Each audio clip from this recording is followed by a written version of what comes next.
Look, we all have our personal preferences that require a little explanation. Some of us more than others.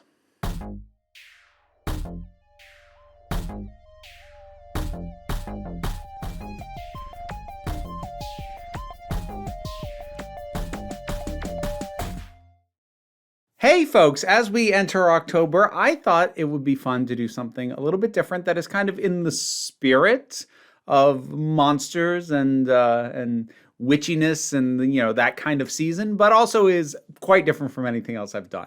I will say up front, I have taken the idea of this and largely the format I'm going to be doing it in from another YouTuber by the name of Conlusa.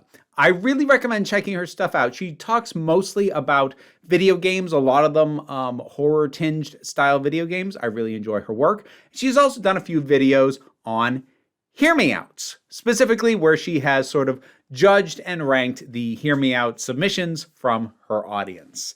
So if you've been around the last few weeks, then you know I kind of put a call out. I did it here on YouTube. I did it in the Discord of my Patreon. I did it on the Patreon itself, asking people to give me their Hear Me Outs. Now, just on the off chance that you are not familiar with this term or this trend, which is admittedly a slightly out-of-date trend at this point, but I don't care. I still had fun doing this.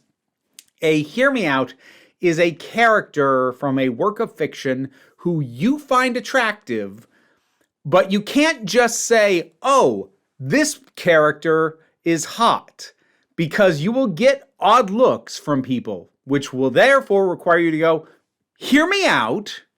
There is some explanation required for how you are going to justify the attraction that you feel.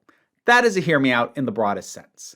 Now, given what time of year we are in, I am leaning the selections that I have made from the submissions that I got towards the monstrous end of things. That was not the only stuff I got, but that's what we're going to get at least a fair amount of here. I am going to note I got way more submissions than I could possibly have done in a single video. If this does well, maybe I'll pick up some of the ones that I didn't do. We'll see. But for now, we have 46, 47, I cannot remember the count now, that we are going to end up doing. I have broken them into 5 different categories. We're going to go from the most innocuous to the most unhinged.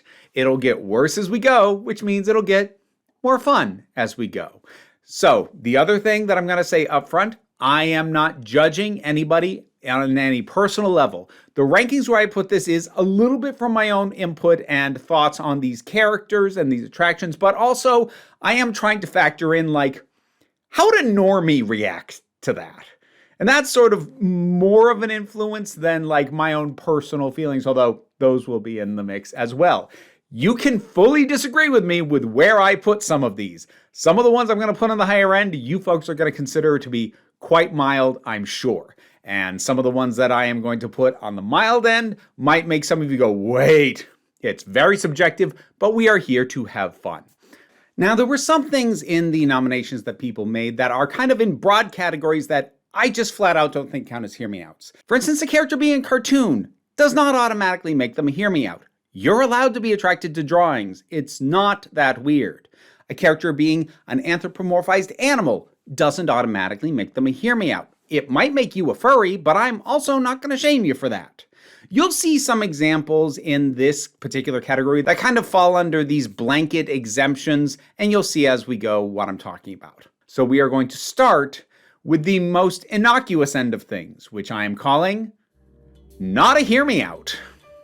Link from Breath of the Wild. He's a twink. He's one who's committed, follows directions, and doesn't talk back. You want a competent serving boy, and that's not a very strange thing to want. Milo from Atlantis, the Lost Empire.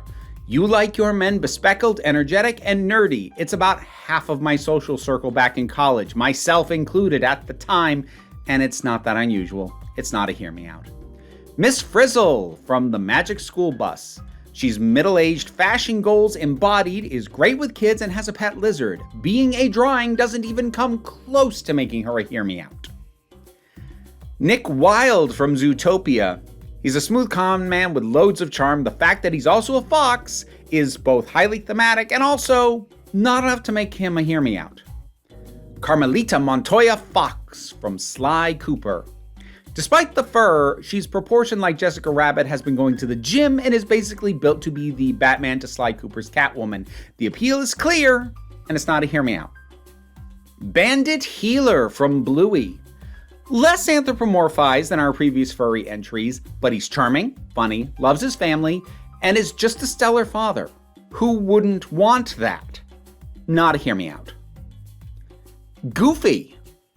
Being attracted to Goofy just means you recognize the value of a silly guy who doesn't really care what the world thinks of him and is yet another great father. You have taste, and this is not a hear-me-out.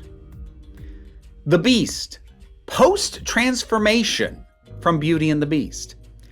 This one boggled me at first because by what definition could this man be considered a hear-me-out?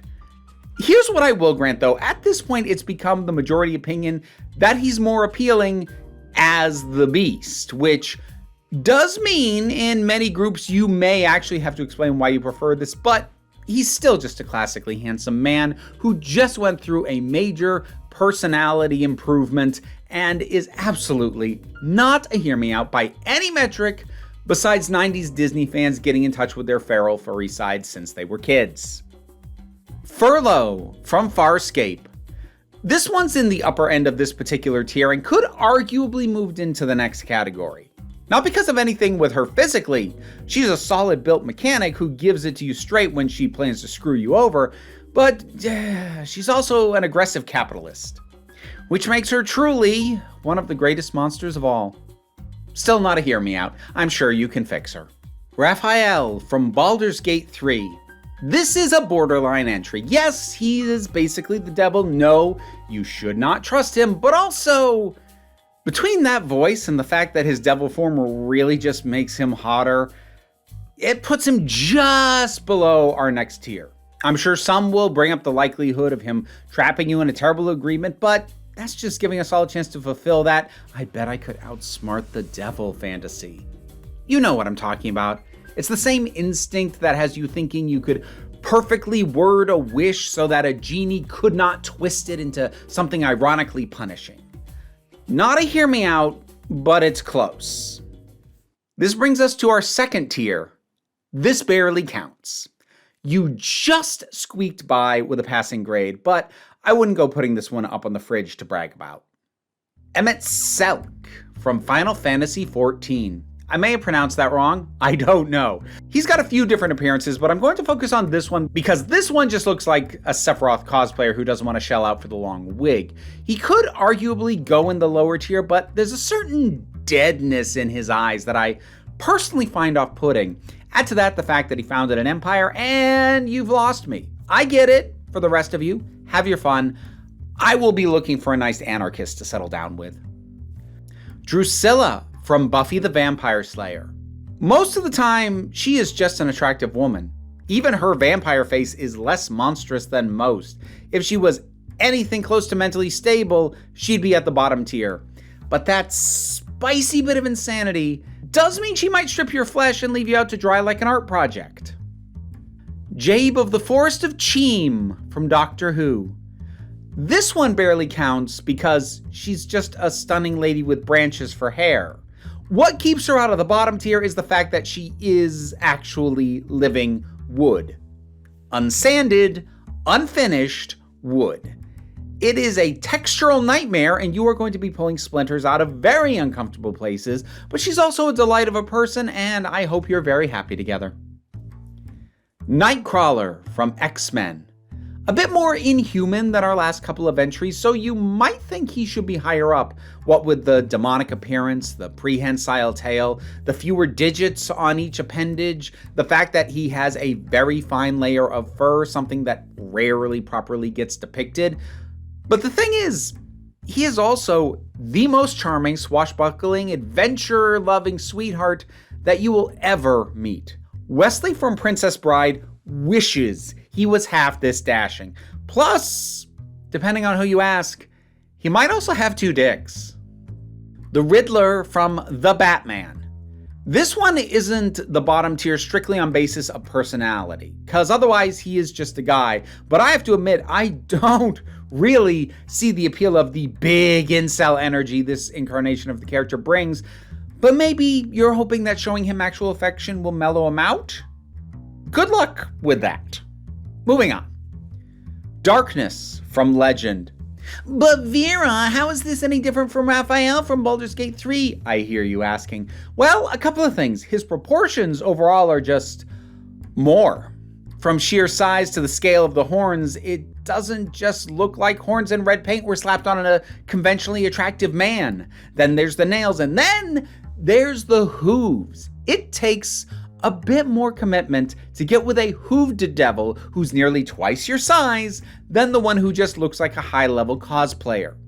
He would have been higher on the list, but Tim Curry's voice makes him a little too understandable to get any higher than this tier. We are all animals, my lady. Jumba from Lilo and Stitch.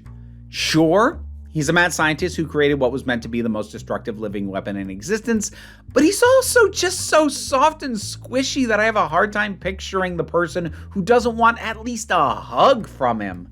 Plus, if you're eloquent enough, he is open to persuasion. Fine. Fine? You're doing what he says. He's very persuasive. Love a guy who'll listen. Melina from Mortal Kombat. The only reason this isn't bottom tier is because the person who submitted this clarified they didn't just mean with the mask on, and they in fact preferred the full monster mouth over the version with lips that we got in MKX. Body-wise, she is still a beautiful woman in line with current standards, so she wouldn't go any higher than this, but that mouth definitely puts her into this tier. Swarm from Doctor Who. This one's for the submissives out here. There's an arrogance to his line delivery and an air of dominance to his voice that's just gonna do it for some people. Does he have a skull face? Yes, but it's also a pretty sort of skull face. It's not like we're talking live action Skeletor from the 80s, which I was personally a little bit disappointed that nobody picked. Look, you like your daddies with a bit of sadistic spice. I get it. Shadow Weaver from She-Ra and the Princesses of Power. One could actually argue she's less horrifying than Melina in the How Is She with a Mask Off division. But then there's the shadow tendrils, which can take a certain kind of spicy nature to appreciate, and the fact that she is an all-time manipulative gaslighter, which pushes her up to being borderline with the next tier. And now we move up to our third tier, the solid picks. Respectable hear-me-outs that might feel a little bit mainstream depending on your personal social circle, but I think the normies are gonna have questions. Raphael. No, not that one. This one from Teenage Mutant Ninja Turtles from 1990. I really debated putting him in the tier below this, but keeping in mind that you are contesting with the shell, reptilian skin, no lips, and look, if you know anything about turtle genital anatomy, that is either going to be what seals the deal for you or scares you off for good. You know what? If I was gonna pick a Ninja Turtle, Raph would be my choice too. Not too aggressive, rather just aggressive enough. Dagoth from Elder Scrolls 3 Morrowind. An immortal demigod whose skin is the coloring that one might readily associate with a corpse, his big golden mask is unyielding and off-putting, though the game files that show his face underneath gives us something a little less horrifying than I was expecting. On the one hand, he's trying to banish Imperial occupiers, which is a cause I can get behind. On the other hand, he has personally developed biological warfare in the form of the corpus disease that basically turns people into zombies. Not very attractive, at least not to me. Venom. If he was just a big dude with teeth, he'd be in the previous tier next to Melina. But then there's the nature of the symbiote. The tendrils, the occasional goopiness, the fact that they can tie you up like they're webbing, it opens up a lot of possibilities for the non-vanilla crowd. Also, what'd that tongue do? Brooklyn from Gargoyles. There were a few suggestions for characters from Gargoyles, but I'm going with this one because Brooklyn is the least human looking of the ones suggested due to his sort of pseudo beak that he's got going on. So we've got a little bit of a rough and tumble personality, strong for his size, and if you're after a casual thing, you don't have to deal with him during the day. Crow T Robot from Mystery Science Theater 3000. On the one hand, he's a goofy guy with a sense of humor who'll help you make even the most painful home viewing experience entertaining. On the other hand, he's mildly unhinged and is clearly made of plastic, so you don't even get that sense of strength that you'd get from metal. He does at least have identifiable eyes and arms that aren't just floppy springs, so he ranks lower than Tom Servo would have had anybody submitted him. Nobody did. Poor Tom. The Predator from the Predator franchise. This is one of those that would barely count if it weren't for the face. From the neck down, they are just really buff. Granted, they are effectively big game hunters, so that definitely counts against them, but it's the mandibles on the face that really gets them up into this tier. If they kept the helmet on, they'd be back in the second tier. If this is your pick, you like it rough, and you don't care if your back gets blown out. Possibly literally. I have to give an arachnophobia warning before this next entry. If you don't want to see it, skip ahead to this time code. Charlotte from Charlotte's Web. The person who submitted this specifically cited the 1973 animated version, which puts it down one level lower than it might have been otherwise. She is intelligent, kind, dedicated, and has a truly stellar work ethic. Yes, she is just straight up a spider, but in this version she's also voiced by Debbie Reynolds, which counts for something. Count Orlok from Nosferatu. Honestly, any version of this character would probably rank this high, but I'm going to put the spotlight on the version that we saw in the 2024 remake. Hulking, emaciated underneath his big coat and sporting a criminally bushy mustache, there is still an undeniable and kind of disturbing sensual energy about him when he feeds on even his male victims. I get it. I'm scared, but I get it. Raziel from Legacy of Kain's Soul Reaver. When you say you like yours with minimal body fat, you are not messing around. Made of practically nothing besides muscle and bone, this vampire is also missing a lower jaw thanks to a rough session with his ex-daddy Dom Cain. A vampire alone isn't enough for you. You want that same essence-sucking fun, but with the added spice that comes from being a blue-tinged monstrosity barely wrapped in rags. This is arguably as extreme as vampires get before basically they become a different kind of monster altogether. The Xenomorph from the Alien franchise. It's really just cultural saturation that has this one in this tier instead of the next one up. It is powerful, extraordinarily phallic. It even seems to produce its own lubricant. While more intelligent than a true wild animal, there is still a feral energy here that lends it the same appeal as a werewolf. That being the sense of being fully overpowered.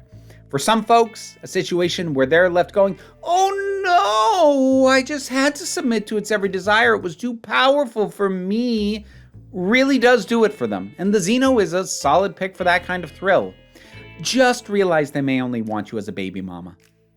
Then again, some folks are into that too. All right, moving on. And we reach the fourth tier. Understood the assignment. These are where you're starting to get into things that even your standard monster f***er might still need a little bit of an explanation for. Pinhead from the Hellraiser remake. Some of you were probably expecting either version of this character, for there are only two, the one played by Doug Bradley and the one played by Jamie Clayton. No other version counts.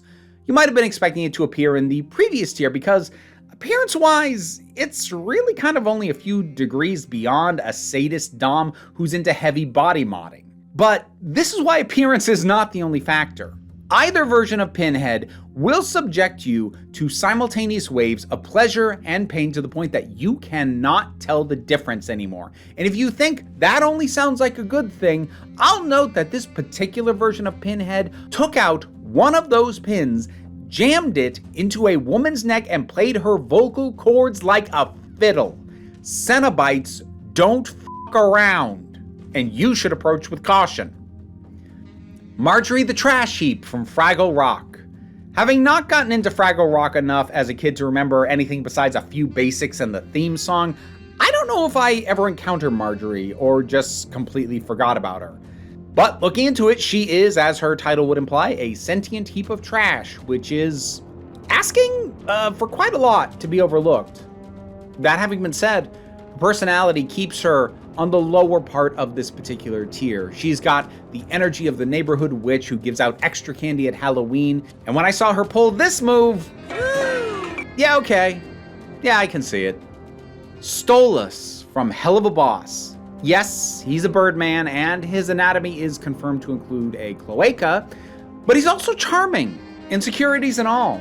I'd probably have put him down around tier 2 and mark it as only slightly spicier than the average furry, except the person who submitted this was very specific that they were including Stolas's true demon form in the mix. That is definitely opening yourself up to a whole other level of physical and psychological damage, and I can't help but respect it. Marshmallow from Frozen. This one caught me fully off guard, but after some thought, I kinda get it. Big, powerful, and I'm no stranger to temperature play. That said, temperature play is usually about variance, and this is just all cold all the time. I don't think he has the option to not give you frostbite. Then again, he does have a soft side, so best of luck to you. Remember to have a hot bath on standby for when you are post-coital and need to recover and not lose any of your digits. The Red Harpy from Marvel Comics. This one was new to me and is one of the alternate forms of longtime Bruce Banner love interest, Betty Ross. Following her most recent resurrection, comics, she became the Red Harpy. She'd taken the form of the Harpy before, but the Red Harpy is fueled by anger and spite. And honestly, she looks like it. You like a woman who could not only tear you apart, but one who absolutely would if you step out of line. You live on the edge, and the only reason she's not higher is we do know she is capable of calming down enough to be intimate while still retaining this form. Go get her, Big Green. Scylla from Epic the Musical. Obviously, this multi-headed mythological beast predates the recent internet phenomenon, but the person who cited her specifically mentioned Epic the Musical, and given that it's a concept album, there isn't strictly speaking a canon visualization of her in Epic, but I'm gonna go with this animatic by Gigi, who gave us a combination of vicious eel heads and unsettling elongated horror ghost face. I'm not sure what part of this does it for you, or if it's the combined elements, but Godspeed, as many of the gods as you can get on your side. Plasmoids from Spelljammer. Some people like slime. It's a whole thing. And it kinda has to be your thing if you're gonna try and get intimate with these gelatinous beings. There's a certain amount of shapeshifting and variable number of appendages that holds appeal, but then there's the lack of a face and the need to have a very specific kind of texture preference if you're gonna get through this. Now, if all that lines up for you, it's gonna be a great time. Just know you're in a minority. That's okay, just realize that. The Carnivorous Plant Pod from Jumanji. This, Okay, so, Okay, so there's a certain aesthetic appeal to the colors, and I know tentacles or tendrils or vines, those can do it for people, but given what its MO is, we need to talk about Vor. If you didn't know Vor, it is a fantastical kink that involves a person being consumed whole and alive. The reasons for this notion being appealing can actually vary wildly depending on whether someone imagines themselves as the predator or the prey. Now, this choice obviously puts one in the prey role, and I'll admit that if there wasn't the danger aspect that the petals do look soft and cozy, for the record, this will not be the last time Vor shows up on this list. Valentino from Has Been Hotel. On a purely aesthetic level, there's a lot to like about this moth-influenced demon. The reason he is up this high is strictly down to personality. If you aren't already aware, Valentino is a possessive, violent, sexually deviant porn producer from hell. Like, literally from hell. If this is your pick, to say that you like it rough would be an understatement. If you don't wake up with bruises, then it was too vanilla. You don't want to just be dominated. You want to be owned. It's not for the squeamish, but for those far on the submissive side of the BDSM spectrum, this can be exactly what does it for them. For everyone else, this is a walking red flag sporting a second red flag as a hard-on. Scroop from Treasure Planet. There were a few picks from this severely underrated movie, But Scroop is the one I'm going to be tackling today. He is a violent pirate sporting 6 insectoid legs, claws instead of hands, and this face. They didn't even give him human-looking pupils. That's how much you're meant to find him off-putting. Maybe he wouldn't have been this high for other folks, but this specific combination gives me the worst kind of heebie-jeebies, from personality to carapace. You are on your own here. Enjoy your bad boy. I'm sure you can fix him. And finally, we reach our top tier. Are you okay? I say this with absolutely no judgment, but if you know what you like and it landed here, more power to you for knowing yourself so well. But you are the very embodiment of the meme, my dick has led me places I wouldn't even go with a gun. I couldn't even find a full 10 to fill out this part of the list. But let's get into it. Mother Miranda from Resident Evil Village, final form. Only the final form of a Resident Evil boss belongs in this tier, and this certainly qualifies. This winged floating form is sporting absolutely nothing human below the waist, and even above the waist, it's pretty sketchy. Preposterously long fingers, a single eye over what looks like hardened scabs. She's here for your soul, and you decide to let her do as she will with your body while she's at it. You won't see the morning, but I'm sure you are going to have one hell of a night. No Face from Spirited Away. This one is borderline cosmic horror, with the simple masked appearance covering a ravenous being underneath. No Face might have a nice side, but good luck if you're around them when they're hungry. Which means, yup, we are back into Vor territory when No Face takes on the larger form that seems to be about 20% mouth and 70% stomach. You want a partner who always wants more, is never satisfied, and is prepared to literally consume you. It's been nice knowing you. The Absorbolov from Doctor Who. Call this one Vor adjacent. This gluttonous being seeks to absorb you into his form. And I hope you're into polyamory, because you're gonna have to share that form with his other most recent victims. It's that specific detail that brings him up to this tier, because even if you're into it, you are gonna have to share some space with folks who probably aren't. The Sarlacc from Return of the Jedi. Welcome to the Vor channel, where it's all Vor all the time, apparently. While there was some other potential appeals to some of our earlier Vor-related entries, this pretty much, it's only that. There's no notable personality. It's not going to be getting playful with those tentacles. They are only there to pull you in. I didn't get a specification if this was the original canon version or the heretical beaked version from the special editions, but either one, it is still all Vor all the time. Ghilan Nain from Dragon Age the Veilguard. I'm sure fans of Dagoth are calling foul that she is so much higher, but this elven goddess of guides and navigation has a lot more going for her. Elongated arms, tentacles, a slick-looking skin texture, but what truly sealed the deal is what hackers uncovered when they removed the mask to see what was modeled underneath. Nope. Nope. You are on your own. I am out of here. Nope. Dark Eater Midir from Dark Souls 3. Your motto is, normal dragons are for wimps. This immortal dragon has been fighting the abyss endlessly, and it's taken its toll on him. There isn't much left of whatever Midir might have once been, and what stands in its place will leave very little in its wake. You are here for a good time, not here for a long time, and that time will be very short indeed, but I hope you have fun. And our top entry, Glistening Oil from Magic the Gathering. I need to emphasize this as much as I can, otherwise people might not understand why this is at the top. This is not a being. It has no personality. It has no mind. It has no agency. All it does is slowly break down those infected with it until there is nothing left. If this is your pick, you want to take the idea of being used completely to its logical extreme and experience what it's like not just to be consumed, but indeed dissolved bit by bit.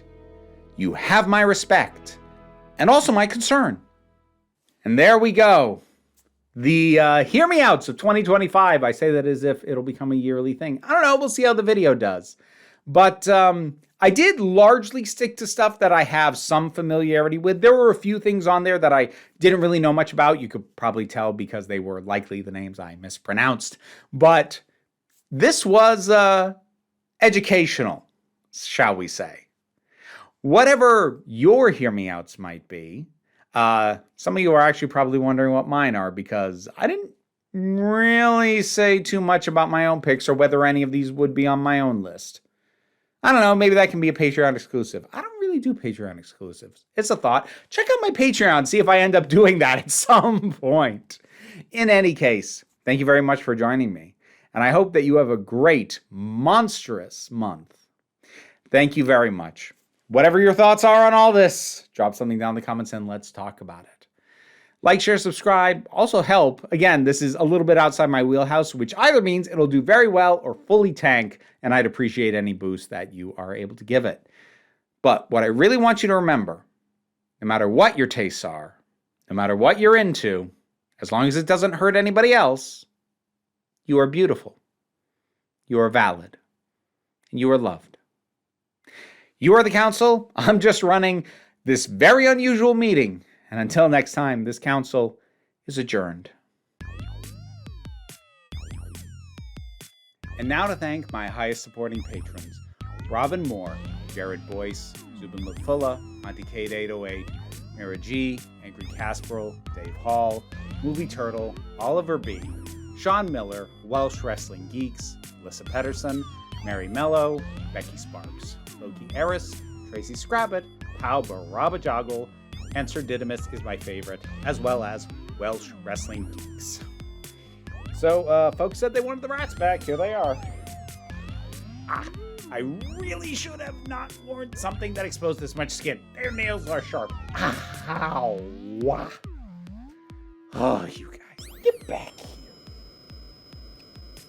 here. Butthead.